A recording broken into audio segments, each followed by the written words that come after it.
بتفتح الكمبيوتر بتاعك بتلاقيه مهنج، بتحاول تداونلود فيلم جديد فمش بتلاقي مساحة، تحاول تدور على حاجة تمسحها ملهاش أي لازمة عندك. أكيد مفيش أكتر من الكلام ده. صور من 2011 لو اتسربت هتبقى مشكلة، أفلام ندمت إنك أكيد نزلتها، كتب عمرك ما هتقرأها، وحاجات تانية كتير. خلاص استقريت هتمسح إيه؟ بتدوس ديليت، الملفات اختفت مش كده؟ بس الحقيقة هي ما اختفتش.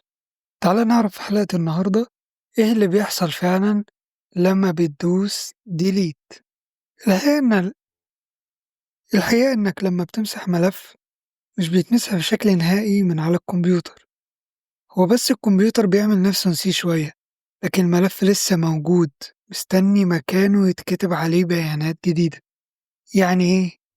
تخيل نفسك دلوقتي دخلت معايا جوه الهارد بتاعك، دخلت معايا هتلاقي نفسك كأنك في مخزن كبير مليان صناديق، كل صندوق فيه مليان صناديق، كل صندوق فيه الملفات الخاصة بيك. لما تمسح الملفات الكمبيوتر بيحط ستيكر على الصندوق إنه صالح للاستخدام، يعني ببساطة الصندوق مستني ملفات جديدة بدل القديمة. يعني بالظبط كأن معاك كتاب مسحت الفهرس بتاع الكتاب ده، بس الصفحات لسه موجودة عادي جدا. عشان كده بكل سهولة الهاكرز بيقدروا يرجعوا ملفات اللي موجودة على الهاردات القديمة، لأن ببساطة الملفات ما اتمسحتش بشكل كامل، لا هي مستخبية بس. تعال بقى أخدك خطوة خطوة إيه اللي بيحصل لما بتمسح فعلا ملف. أنت دلوقتي مسحت ملفات تتنقل للسلة، كأن جهازك بالظبط عايز يديك فرصة تانية، أو يقولك هو أنت متأكد إن أنت عايز تمسحه؟ يعني خلاص هي دي لحظة الوداع؟ طيب مفيش فرصة تانية؟ يعني خلاص مش هشوفك تاني؟ وعلى الرغم من كل الدراما دي برضه لما بتمسح الملفات من السلة نفسها مش بتختفي بشكل نهائي، هي بس بتستخبى لغاية ما في حاجة جديدة تتكتب فوقيها. كمان لازم تعرف إن أنواع الهاردات بتأثر في عملية المسح. يعني إيه؟ يعني أنت مثلا لو عندك هارد قديم اللي هو HDD، الملفات الممسوحة بتفضل لفترات طويلة. أما الهاردات الجديدة اللي هي ال SSD السريعة، الملفات بتتمسح أسرع شوية بسبب أوامر الترم، بس برضه في احتمال إن هي تفضل آثار منها.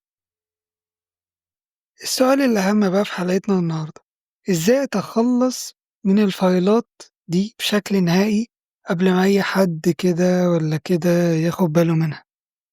أول حاجة في برامج أو سوفت ويرز بتكتب بيانات عشوائية فوق أماكن الفايلز دي بحيث إن هي تملاها. تاني حاجة في تشفير للهاردات عشان لو رجعت الملفات دي في وقت ما أو الهارد وقع في إيد حد تاني ما يعرفش يقرأها، أو لو قلقان أوي أوي أوي أوي على بياناتك وخايف على خصوصيتك ممكن تكسر الهارد ده 200 حتة عشان محدش يقدر يستخدمه تاني.